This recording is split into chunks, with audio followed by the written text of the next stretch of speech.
Bismillah ar-Rahman ar-Rahim. Alhamdulillah Rabbil Alameen. Wassalatu wassalamu ala Sayyidil Ashafil Anbiya wal Mursaleen. Sayyidina Muhammadin wa ala alihi wa ashabihi ajma'een. Amma ba'd. Fa'udhu billahi minash shaitanir rajim. Bismillahir Rahmanir Rahim.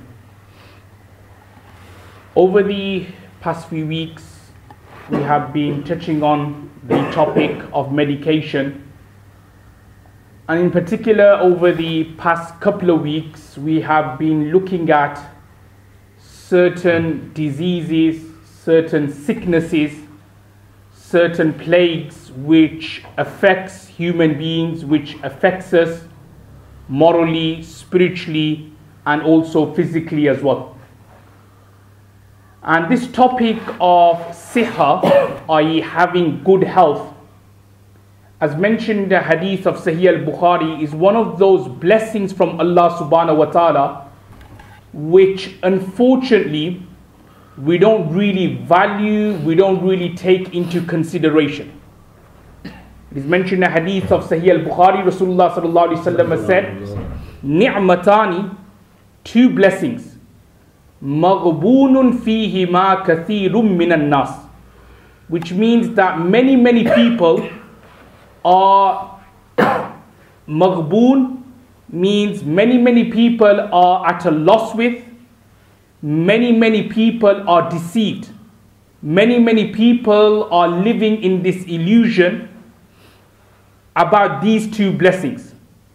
And the two blessings which Rasulullah sallallahu alaihi wasallam mentioned was, number one, as-sihhatu, i.e. good health, and number two is al-faragh, i.e. time, like having free time. Because what happens, unfortunately, this is unfortunately with the circle of life and dunya we're living in, is that when we are healthy, in our teens, in the mid-20s, mid-30s, we are always busy. You know, we're doing work, we're studying, we're doing this, we're doing something that it preoccupies ourselves in that thing or that dunya related issue, and we don't have time to remember Allah subhanahu wa ta'ala. And then what happens is that when we do have time, such as when we reach our 50s, 60s and we retire from work, when we do have plenty of time, but we don't have the sihat, we don't have the good health now to come to the masjid for every prayer, we don't have the ability now to wake up for tahajjud, we don't have the ability anymore to stand up and pray salah, we have to sit down, we have to sit on the floor, we have to sit on a chair, so many other kind of things. And then there are some individuals who are lucky enough to have the two. That it could be they're in the mid-20s, they're in their 30s, they're in their teens, but they're not working at the moment, they're not doing anything at the moment. So they have good health, nothing wrong with their a'zaz, nothing wrong with their limbs, nothing wrong with their eyesight, nothing wrong with their ability. They also have plenty of time on their hands. But what happens is that when the two comes together, unfortunately, we will find examples of people being lazy at that time.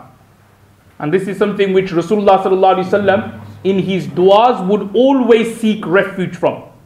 Allahumma inni a'udhu bika minal kask.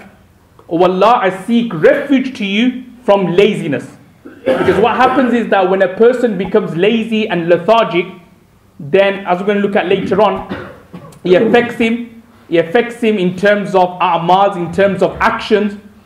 It affects him in terms of spirituality as well, that he doesn't feel like praying salah, or when he prays salah, he does it so quickly. He doesn't spend time in the sunnahs, he doesn't spend time in the qiyam. When he's in ruku, when he's in sajda, he doesn't spend time. So this is something which Rasulullah sallallahu alaihi wasallam sought refuge from, and unfortunately that's the way of life. That what happens is that when people do have these two blessings, i.e. good health, and also on top of that they also have free time as well, instead of exerting their efforts and their endeavors for the sake of Allah subhanahu wa ta'ala, for the pleasure of Allah subhanahu wa ta'ala, instead of using their efforts for a'mals, for deen ki khidmat, we will find obviously the youngsters and the middle-aged people who are healthy, who can do a lot of things for the deen.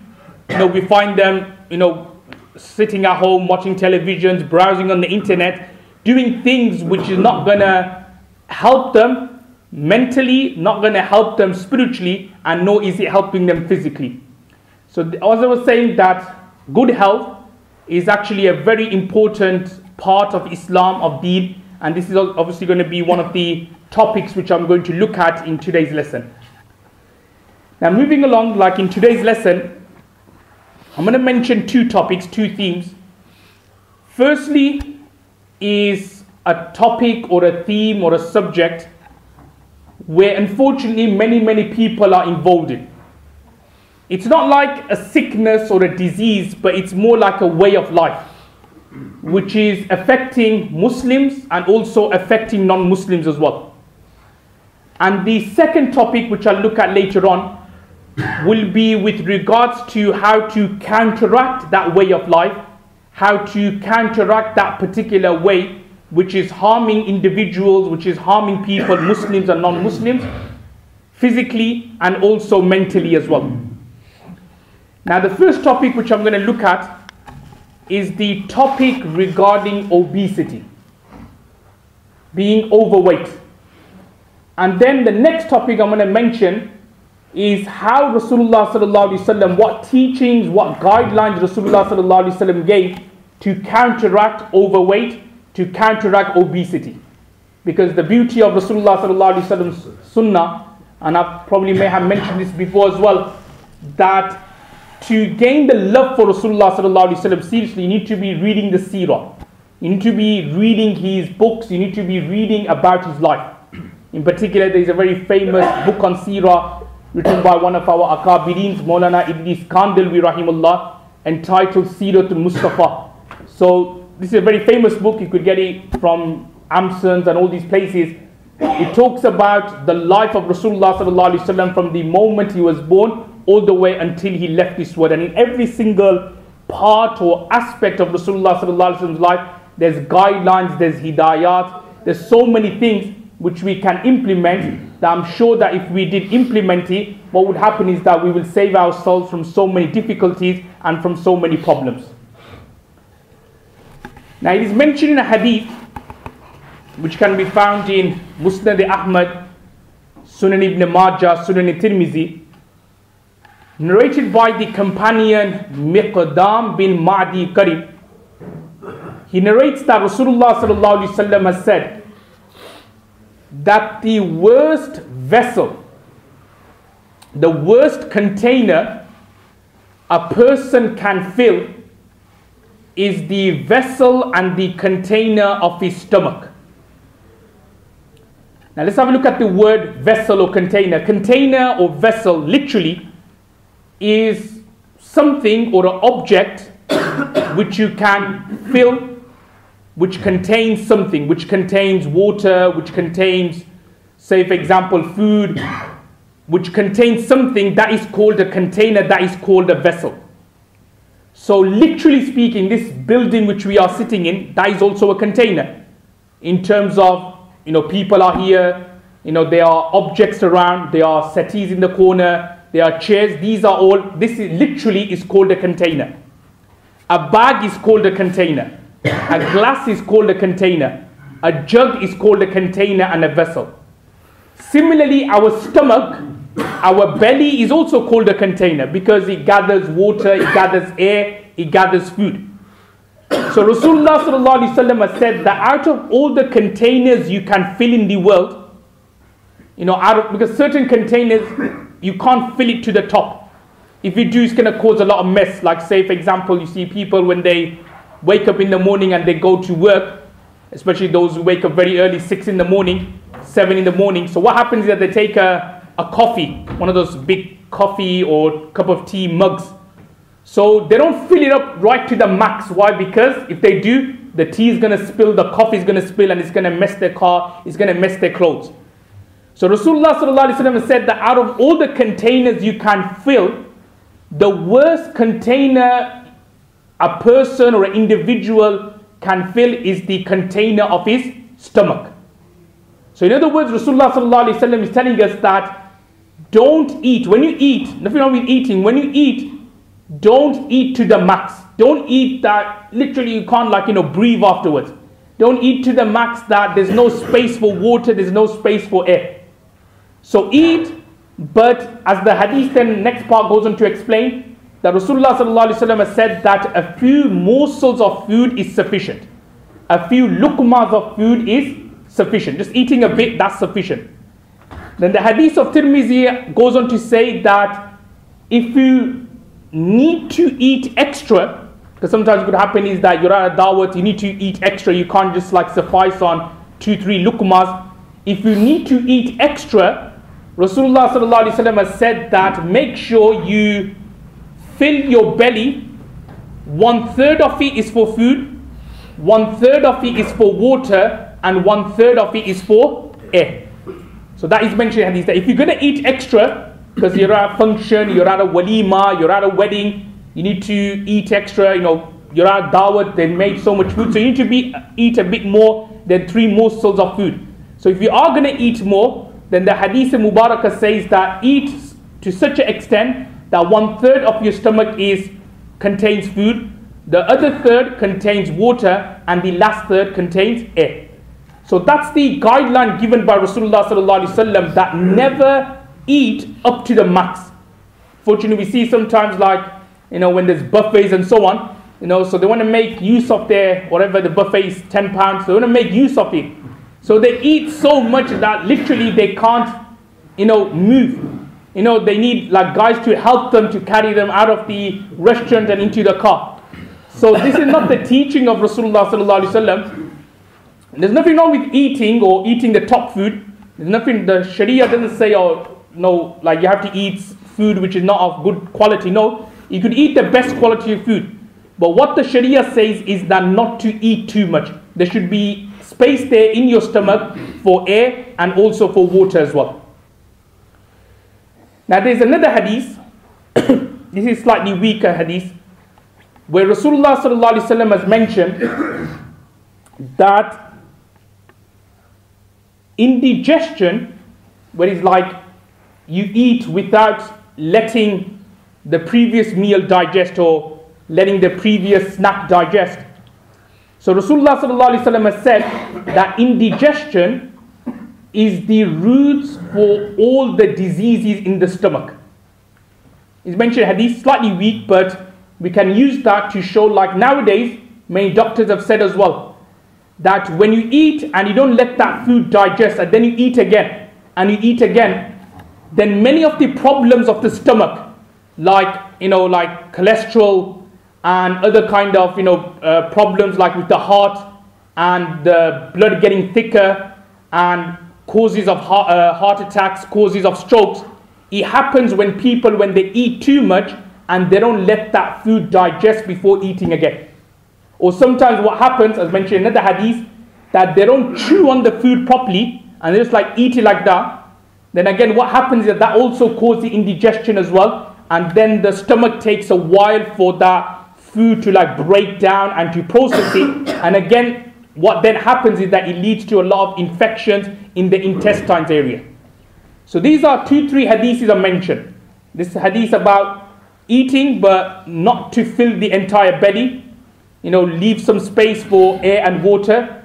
The second hadith, even though it's slightly weak, but Rasulullah sallallahu alaihi wasallam has said that indigestion is the root and the cause of many, many sicknesses. And number 3, the third hadith of Tirmidhi, Rasulullah sallallahu alaihi wasallam said that when you eat, in particular something hard like meat, make sure that you chew it properly before it goes down. So these are 3 hadiths, 3 adabs and etiquettes Rasulullah sallallahu alaihi wasallam has given to eat, how to eat, to save ourselves from carrying weight, obesity, because the problem is that obesity is something, there's a lot of physical problems with obesity, a lot of physical bimaris, in terms of, as I said, even the surveys as well they've carried out, that people living in the UK and America are more likely to, those who are obese are more likely to die earlier than those who are not obese. And a couple of weeks back when I touched on the topic of smoking and shisha, I did mention this particular point as well, that shisha smoking, it's a gradual and a slow way of committing suicide. So if, say, the doctors are telling us that eating too much or being overweight and obese is going to cause problems, it's going to cause heart attacks, it's going to cause strokes, then what we are doing is that we are actually, in a slow way, in a gradual way, we are committing suicide as well. So physically, obesity, overweight is a problem. Also mentally as well, there's a problem. Mentally, being overweight is also a problem as well. Because what happens is that, again, this is not a general rule, but there may be obviously exceptions to the rule. There may be some people who are overweight, but they're very clever. But generally speaking, what tends to happen is that someone who is overweight, as I already mentioned, he tends to be lazy, lethargic. And what happens when somebody is lazy and lethargic is that his brain muscles don't work. They don't function, but it's not sharp. It takes a while for him to process messages. And that's why sometimes it happens. Like I know some brothers, what happens is that they have their evening meal at 8, 9 o'clock. Their roti or their chawal. Then what happens, because they've ate too much, so they kind of sit on the couch, on the settee, and literally they can't move. So they don't move. Their wives will come and tell them, go upstairs, do something, but they can't. It's like, sitting like this on the couch, just kind of, browsing on the televisions and on the channels and so on. Literally they can't move. And even like sometimes, you'll probably realize this as well, that if you were to ask someone when he's in that mood of a lazy, lethargic state, you ask him simple questions, he's not able to answer you. So that's what happens when people, sometimes when we are feeling lazy and lethargic, people ask us simple questions about wuzu and these kind of things, we find it difficult to answer it. So imagine someone who's always in that particular state. So he loses the brain capacity, the brain muscles don't work as fast, and he becomes mentally also very weak and mentally also slow as well. Now to counteract that, so we talked about obesity, overweight. I mentioned what Rasulullah sallallahu alaihi wasallam has told us in terms of not eating too much. Also in the Quran, Allah says, "Kulu washrabu wala tusrifu," which means eat, drink, but wala tusrifu, don't go over the top. Don't go OTT in the food, just moderate. So these are guidelines from Allah, from Rasulullah sallallahu alaihi wasallam. Now to counteract that, to counteract obesity, to counteract being lethargic and lazy, Rasulullah sallallahu alaihi wasallam has given us many guidances. And the main guidelines Rasulullah sallallahu alaihi wasallam has given to counteract that is to involve oneself into physical exercise. Joining a gym or just doing some kind of exercise. This is actually a teaching of Rasulullah sallallahu alaihi wasallam. And the reason I'm mentioning this is because many people will think that how can an alim go to a gym? How can a scholar go to gym? Obviously, if the gym's got music and it's free mixing, then obviously the alim and scholar shouldn't go. But if the gym is such that there's no free mixing there, and there's no music there, and there's nothing haram going on there, and that alim or scholar or that practicing person is going to fulfill a sunnah of Rasulullah sallallahu alaihi wasallam, then there is nothing haram, there's nothing wrong with that. And in particular, if his intention is to save himself from diseases and from obesity and from being overweight, then inshallah he will get reward and thawab for that. Now let's have a look at Rasulullah sallallahu alaihi wasallam life, because you may be thinking, what kind of physical exercise did Rasulullah sallallahu alaihi wasallam do? I'll just mention a couple of hadith. There's a hadith of Sahih al-Bukhari, a very famous hadith, that is mentioned that Rasulullah sallallahu alaihi wasallam would race with Hazrat Aisha radhiyallahu anha. Rasulullah sallallahu alaihi wasallam and Hazrat Aisha, they would race each other. And it's mentioned that the first time they raced, Hazrat Aisha radhiyallahu anha beat Rasulullah sallallahu alaihi wasallam. And then the next time they raced, Rasulullah sallallahu alaihi wasallam beat Hazrat Aisha radhiyallahu anha. And then Rasulullah sallallahu alaihi wasallam said that this is revenge for the earlier defeat and the earlier loss. So there's so many things we could understand. We could understand the love Rasulullah sallallahu alaihi wasallam had for Hazrat Aisha, the playful nature of Abu sallallahu alaihi wasallam with his wives.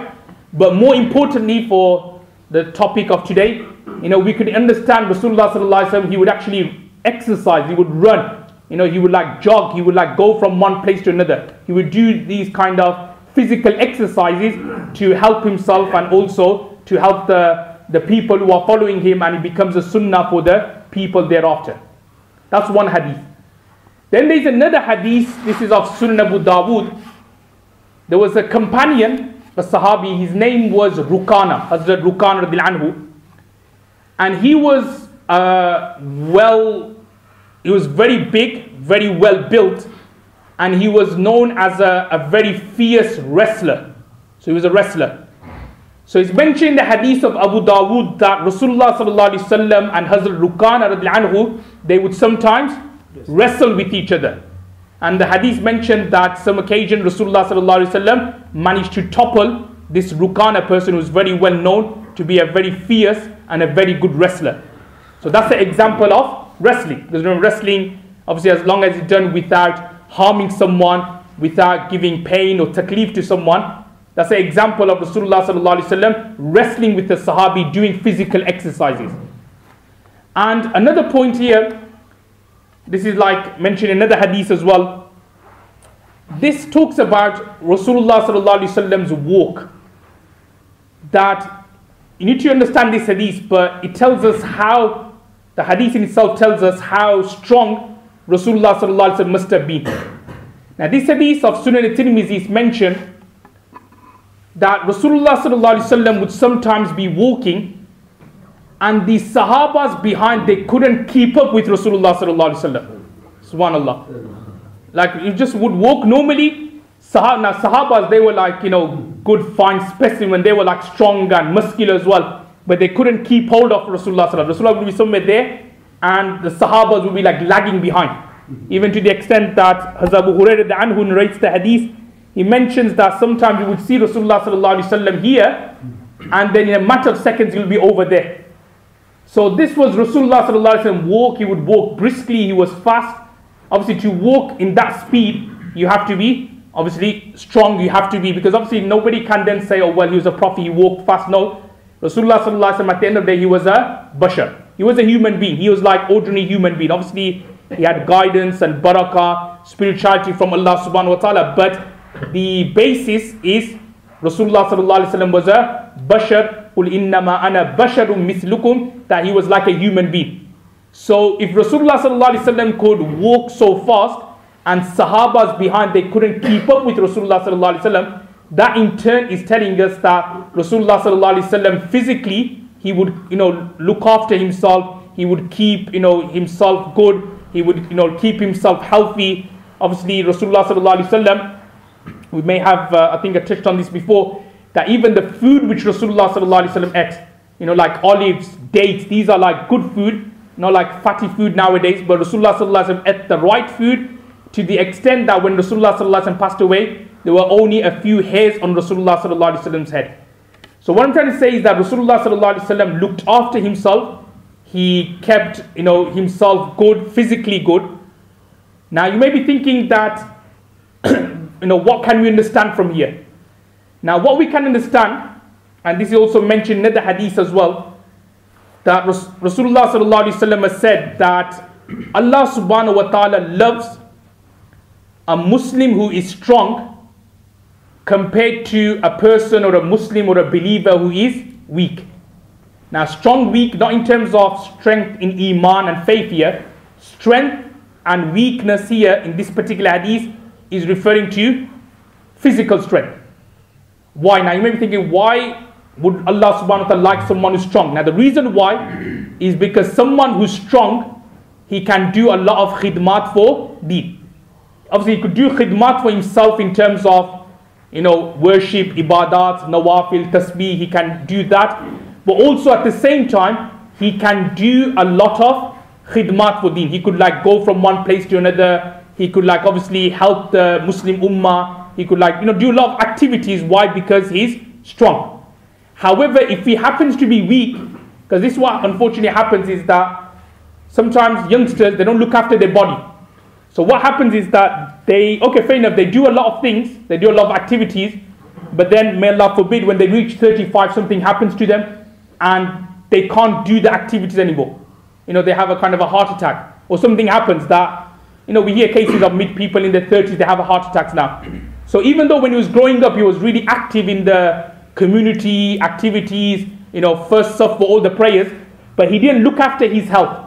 So then what happens when he reaches 35, something happens, he has a heart attack or he has a stroke, and the next thing you know, for the next 20 years of his life, he can't come to the masjid at all. He's at home, he has to pray namaz at home because obviously there's no one there to take him, he's bimar, he's ma'zur, even to the extent that he can't even come for Jummah sometimes because of his ill health. So what we need to understand is that we need to pace our life. It's not like our life is only for 20 years and we just do good deeds for 20 years. You know, we should try to pace it out. Obviously, Allah knows best when we're going to leave this particular world. But what we need to do is that we need to pace it out in such a way that it's not like we do everything within 10 years or 15 years. You know, at the same time, we should look after our health, our body, you know, regularly do some exercises, whether it's like playing football or joining a gym or just doing something where we are actually, you know, looking after our body so that our life can be prolonged. Hence, we can also do khidmat for deen for a long time. It's not like when we reach 35, that's it, we can't do anything. But actually, our intention should be that when we are in our 40s, our 50s, 60s, if Allah gives us hayat and life until then, that we are able to do good deeds and we are able to do good actions. We are able to, you know, still participate in activities and khidmats of the deen. So that in a nutshell are the 2 points of today's talk. 2 topics. So number 1 was with regards to overweight. So I mentioned that physically it's not good in terms of it leads to many sicknesses, illnesses. Also at the same time, mentally there's a lot of problems as well, because mentally someone who's overweight tends to be lethargic, mental capacity becomes slow. Whereas if you do the second part, which is like physical activities, physical exercises, you'll obviously be able to save yourself from getting overweight and then having a lot of problems. But also at the same time that when you do exercises, mentally you feel fresh as well. Like when you play football and then afterwards you sweat and you put a lot of effort in and then you have a shower, you feel fresh. And then especially for students and youngsters who are probably learning, could be obviously, you know, asbaqs in madrasas, or it could be, say for example, universities or college, they have to learn certain things or certain formulas, or it could be if they're doing law, certain cases. You try that out, like you do some exercise before, have a shower and then try learning it. You'll see that you'll be able to pick up a lot of information. Your brain would be able to absorb a lot of things compared to, say for example, if someone just lethargic, just eating, not moving at all, just sitting in one place, and then he tries to memorize something or learn something, he'll find it very difficult. So these are 2 things. Obviously the beauty of the Sharia is that, as I was saying many times before, that it's not just based on namaz and roza and zakat and bas. You know, Sharia and Rasulullah sallallahu alaihi wasallam, sunnah in particular, it's an entire way of life. As I explained in last week's lesson that, you know, Rasulullah sallallahu alaihi wasallam, Allah subhanahu wa ta'ala has given guidelines for a person to kind of live in this world and to maneuver around the difficulties and the fitna and the musibat and the sicknesses of this world. And obviously Rasulullah sallallahu alaihi wasallam teachings, the Quranic teachings in particular, into our eating habit, that we should not always eat too much but be moderate when it comes to eating, and also at the same time how to protect ourselves from that in terms of, you know, doing physical exercises, being active and so on, because, you know, being active is something which is Rasulullah sallallahu alaihi wasallam liked, because the opposite, i.e. kasal and laziness, being lethargic, is something which Rasulullah sallallahu alaihi wasallam sought refuge from. May Allah gives the tawfiq to act on what's been said. Wa akhiru da'wan.